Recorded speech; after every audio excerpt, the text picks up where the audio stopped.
Welcome, friends. My name is Avinash Gorakshakar, and I welcome all of you to another interesting episode of Corporate Face to Face series. Friends, in this episodes, we cover large corporates, medium corporates, and emerging companies from emerging sectors. And we make it a point to talk to the top managements and the promoters of such companies. And in this process, a lot of valuable, information is exchanged by the promoters and the top management, which helps us understand these companies better. So we'll basically be talking to companies, and get to know their business model, their growth journey, their future growth plans. And friends, today we've got a very well-known company which is listed on the capital markets. It's a leader in the metal space, specifically as far as the zinc market is concerned. The company's name is Hindustan Zinc Limited, and we have the privilege and pleasure of having the Chief Finance Officer, Mr. Sandeep Modi. Sandeep ji, welcome to the show and thank you very much for sparing your valuable time. I'm pretty sure that in this small interaction, we'll be able to understand your company in a much better way. Thank you, Avinash. It's my Yeah, pleasure. yeah.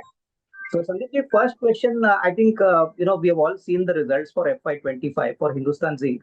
If you could just share your thoughts on the numbers and basically what were the structural changes which company initiated. I believe, obviously a lot of cost optimization measures have already been implemented. But apart from that, if you could share your thoughts and say that what was the efforts behind the numbers, if you could, share your thoughts. Yeah, so it's very interesting questions. While the numbers in terms of the profitability, it was more around 10,300 crore, EBITDA 18,000 crore. It was all like a best ever Q4 in terms of profit after tax, second best EBITDA full year. So good numbers, and it was driven more from the both volume, and we have seen our volume has been the highest ever both in the MIC and metal, and also the cost was consequent. Sequentially, if we see 16 quarters, every quarter on quarter, we have been reducing our cost. So from peak of $1,300 per ton of the cost, we were in the quarter four around less than $1,000, $994 per cost. And we are the lowest cost producer globally in the large global zinc sectors companies. And for us, we focus on the volume, cost, and the premium which we earn over the LME in the market. For that, domestic market share becomes the important for us to keep the leadership position, and that's how the numbers come. I will say in the so cost structurally we did many things apart from the. So if you see 40% of my cost bucket is the coal, power cost. I would say not coal, power. In terms of power, historically this company was dependent upon the imported coal, and our power plant was designed in a manner because we are far from the mines, almost 1,000 kilometer, 1,200 kilometer. So we designed our power plant in the last 2 years in a manner that they can consume both imported coal and domestic coal. Because in domestic coal you get the higher ash, but we changed our power plant in those manners. That was the major game changer as far as the power cost is concerned, because we have become the flexible and selective and opportunistic. Whatever the cost is cheaper, power coal cost is cheaper, we can take it. Secondly, we also moved to the renewable energy. You would have seen that we have been signing this with the PDAs with the Serentica Yeah. starting in Gen 20 PDA 1, 2, 3. So overall our journey has been like we were nowhere in the renewable energy segment. In the last quarter four, we exited around figure 15% of the share of the power consumption to the renewable energy. And for us, renewable energy is cheaper in terms of the cost as far as the power is concerned, given that we save huge logistic cost taking from mines of port to here. So every 2% of the increase in the renewable energy gives me $1 and $1.5 power cost reduction. That has been so that's the second lever. Third, obviously, the grade of the mines have been much better compared to the earlier years. So that has also given the better benefit to me. Apart from this, there has been a lot of technological intervention we have done. So, like putting the battery operated vehicles in the mines underground has given me the reduced requirement of the ventilation of infrastructure requirement. Similarly, electric vehicles for the internal movements of the material has also given us a lot of benefits. And last but not the least comes to the most important for is the operational efficiency. So for us, 35% cost remain as a fixed cost in any kind our kind of sector. So more and more volume increase at the same cost, fixed cost absorption happen. So you put a lot of technological intervention and just give the glimpse of that, when the mines have a blasting schedule in the afternoon, that time nobody is there, and that time drilling and every activity gets that area completely stopped. So we developed the technology with the help of the experts around 2 years back, that during those time also blasting can continue. So drilling can continue with a tele-remote operation, the person sitting on the surface 1 kilometer above the underground. So Okay. that gives me the extra volume without putting me the so idling have been lesser. These are just an example how do we have been giving the technological advancement and the recoveries, because our focus is also on how do we get the better recoveries from the ore to ore and finally metal. So Correct. that recoveries have been also improved. So we have put the automated process controller taken from the South Africa, which have also improved the recovery. So without any further cost of the OPEX, I get the better volume, ultimately reflected in the cost. So understood. I think very nicely mentioned by you, Sandeep ji. Sandeep ji, just one related query you mentioned about renewable power. Now, can we expect that going forward in the years ahead, will the renewable power contribution, be a little more so that your cost, ability to manage your cost well will be taken care of. So, will renewable power be a very important source of cost saving going forward also? Can we expect that? Yeah, so we have stated our objective around $1,000 cost as a design by FY27, and our renewable energy is like progressing. So 15% the last year, this year will be around 30%. Next year, FY27, 45%, FY28, 70%. This is a combination of the solar, wind, hydro pump storage, and battery. So the battery storage is taking time. So once I go to the 70% of the renewable energy by FY28 completely, and then I have a $35 cost reduction further from the current level. So that is something which we are doing through the renewable energy, and all the PDAs have been with the Serentica, which is a part of the group company. So, understood. Sandeep ji, now just wanted to know on the debt side. I think we have reduced our debt significantly by, to roughly net debt has been reduced to 1169 crores. I want to understand, sir, how would we balance the investments going forward? Would it be focusing more on internal accruals, or maybe, you could look at other sources of funding? So if you could give some, inputs on this, please. So if you see, Hindustan Zinc has been a always consistently rated triple A rated company, and we have so every year pre capex we have been generating almost 11 to 12,000 crore of the free cash flow from the our core operation. Correct. And that free cash flow, even I announced the capex as a company board, I decide to announce doubling the production which we are talking in the it becomes 25 to 30,000 crore spreading between 3 to 5 years. We are self sufficient to do. Of course, we have to balance with the shareholders expectation on the dividend as well. Balancing those things also will be having me cash positive.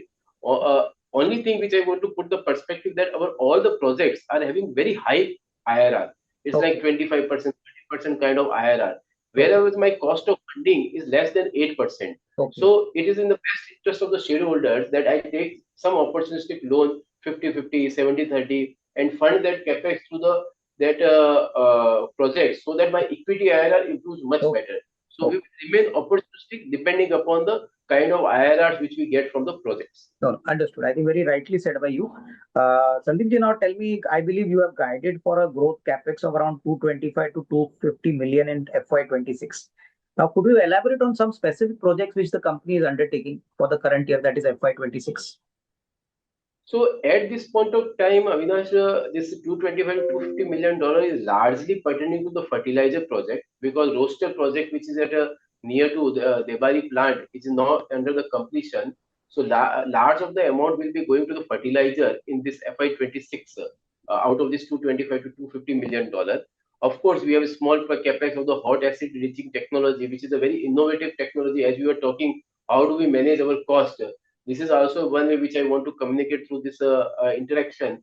It's a very innovative technology which has never been done in the India. It is being done in a European country. If we get successfully at a very cheaper capex, we can generate 30 metric ton of the silver extra at an annual run rate annually. So Okay. it will depend. So it's around $25 million of the capex which we are doing. This 225 to $250 million does not include the what our board chairperson or CEO has been talking about the doubling the production. Because if that comes in the production, that will have large layout of 2.5 to $3 billion. Of course, not in a 1 year, it will be around 3 to 5 years spread. So Okay. this capex is completely large. Its spend point is focused on the fertilizer and the Okay. remaining portion of the. Fine. Sandeep ji, now on the life of the mines, I was just reading some reports. Basically, Hindustan Zinc has done a very good job by, almost maintaining or even extending the life of the mines for almost 25 years. Now, how is the company planning to optimize, the mining? Because finally, every mine has got some life.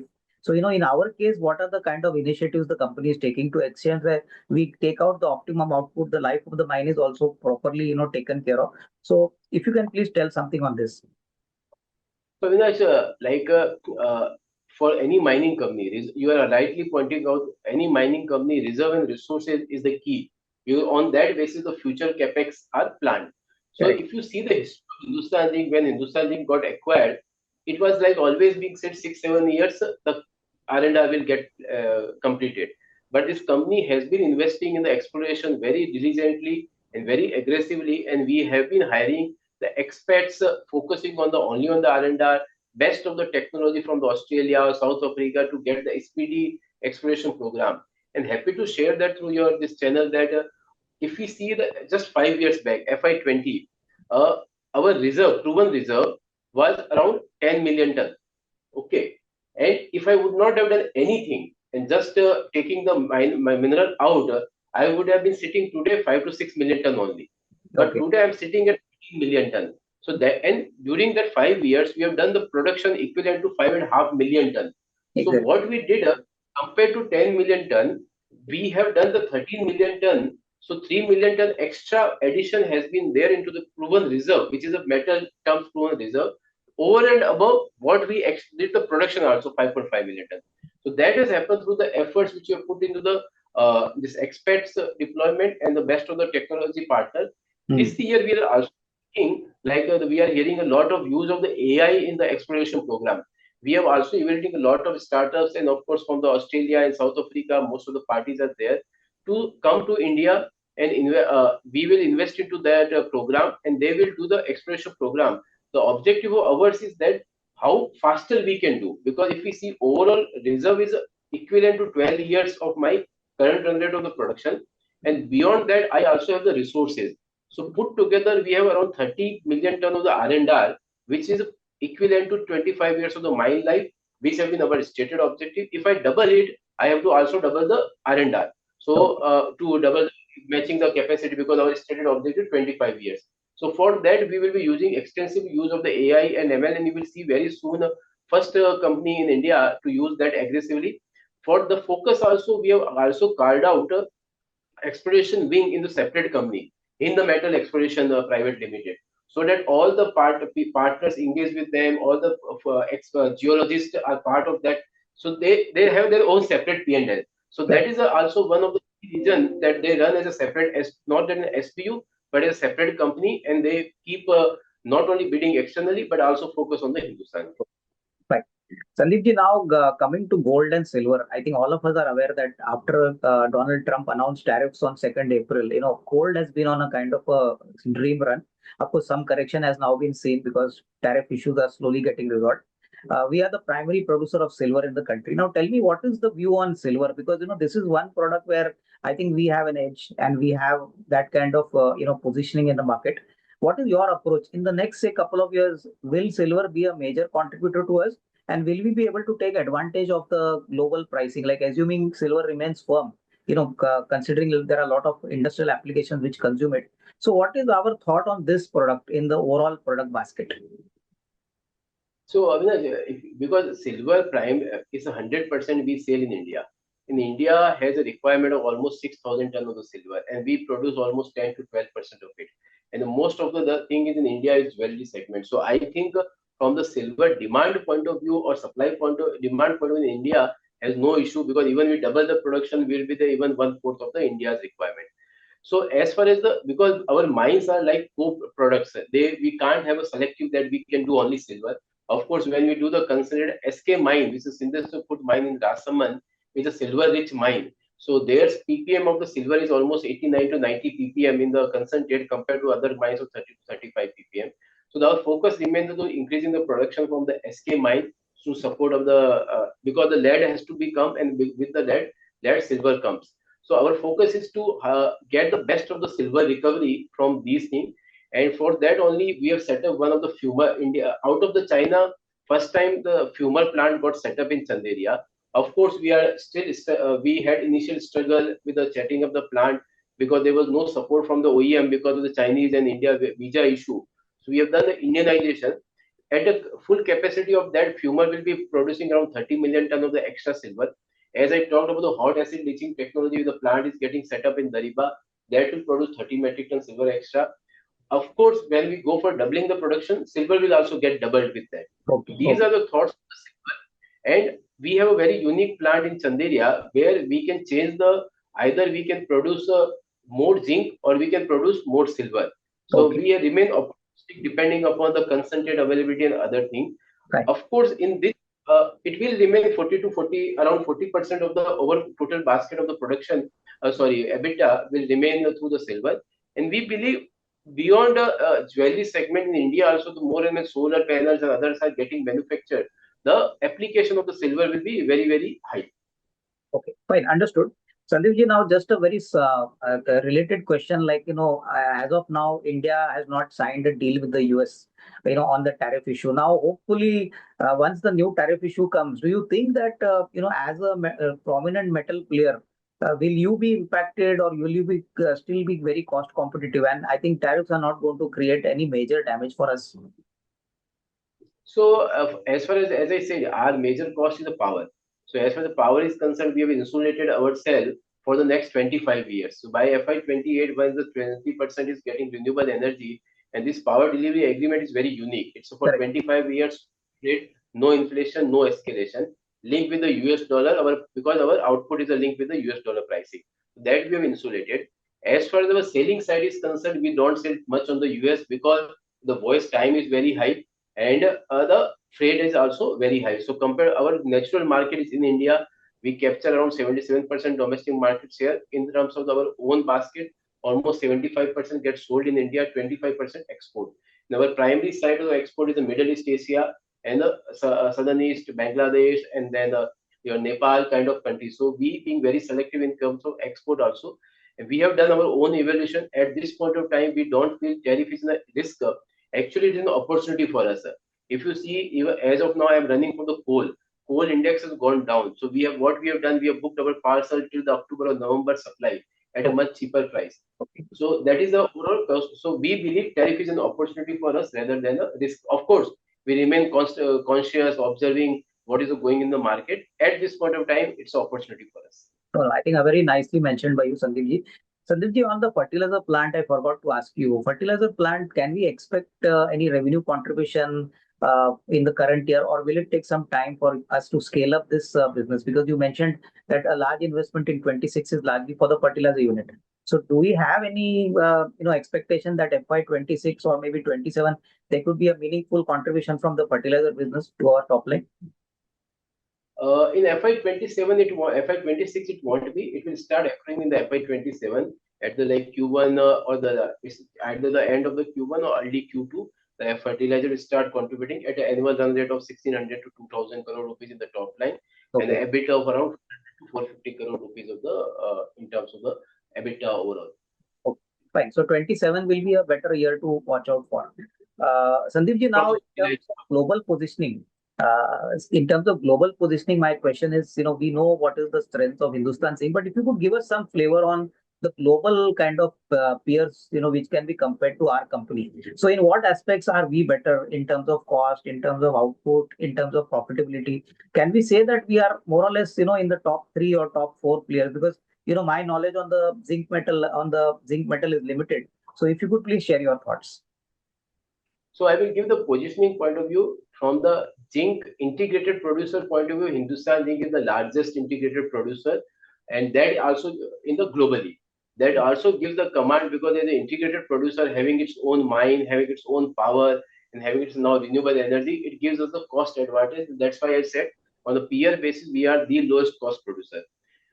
In terms of silver, we are the top five primary silver producer globally in the number five. If we talk about the mine wise, our Rampura Agucha mine is the world's largest underground zinc lead mine. Our SK Synthesis Kurd mine is the top fourth number of the mine globally in terms of silver. So these are the size of the company. In terms of the cost, I've already talked. If we talk of the peers, I will not take the names of the peers. If but the peers which are there is no peer in the India first of all.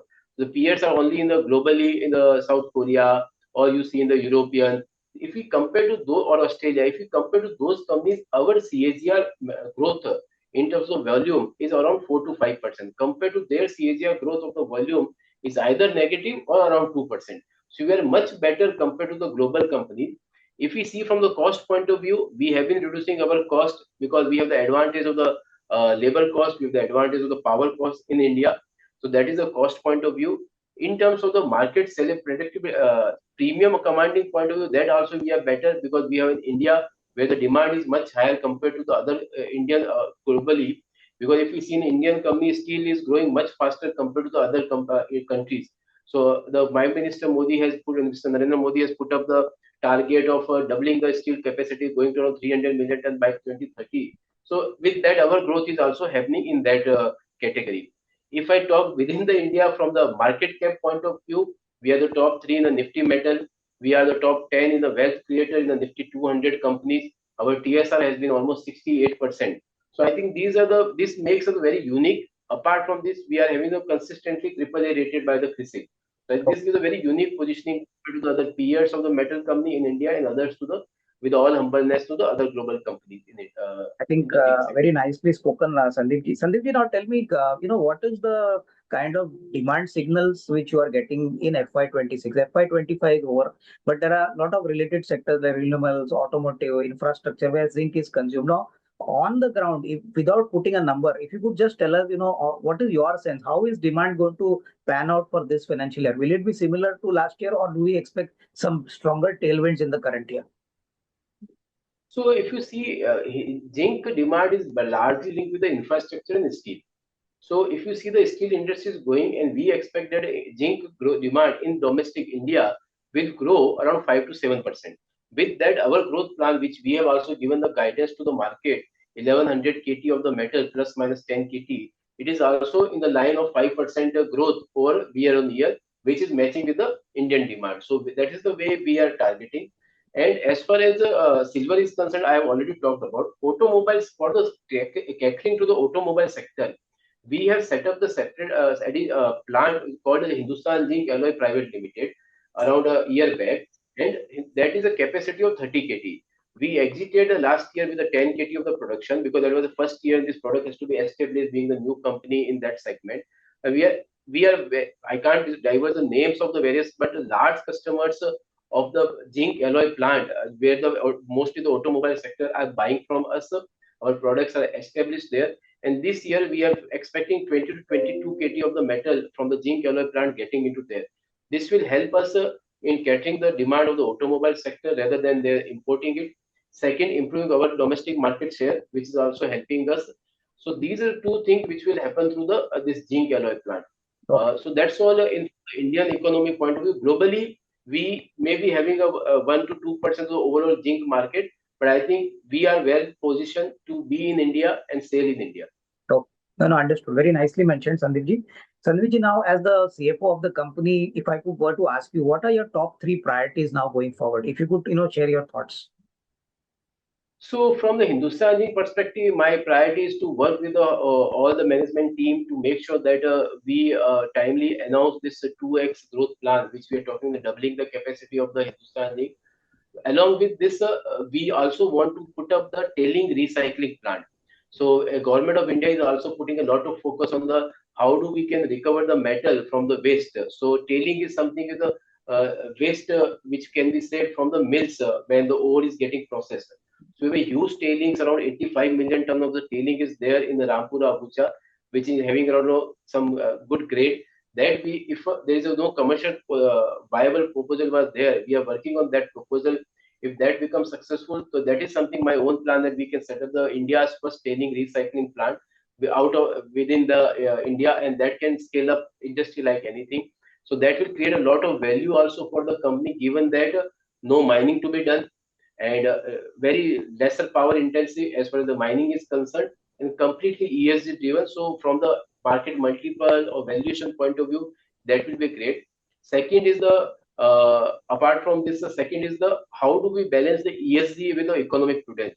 We are the consistently number one for last 2 years in the S&P Global Metal and Mining ranking from the ESG perspective.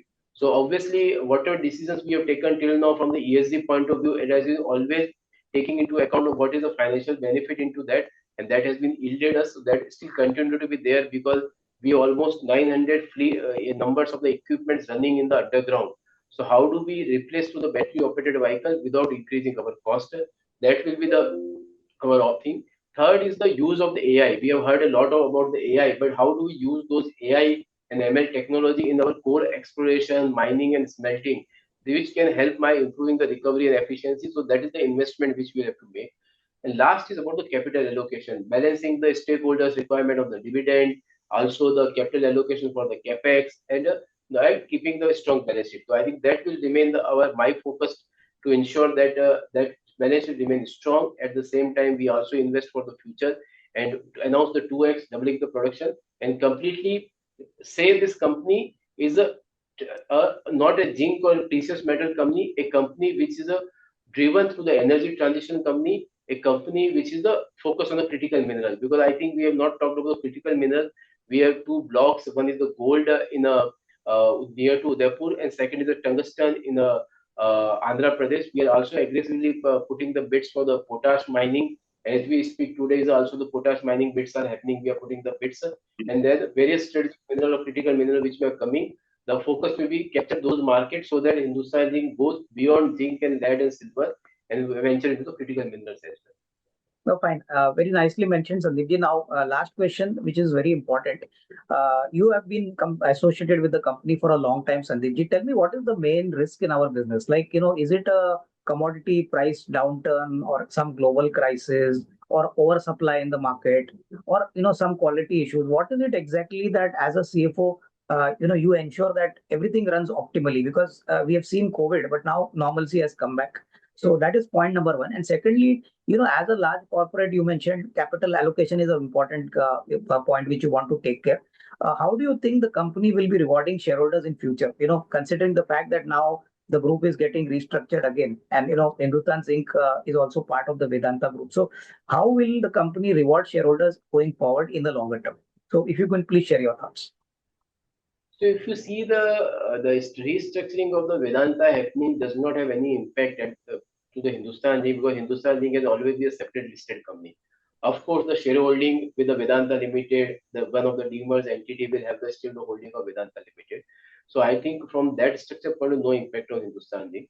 Secondly, Hindustan Zinc has a minimum dividend policy of the 30% of the profit after tax and 5% of net worth, whichever is the higher, that is the being distributed. But we have been a company has been rewarding shareholders a very, I think, 68% TSR, which we talk.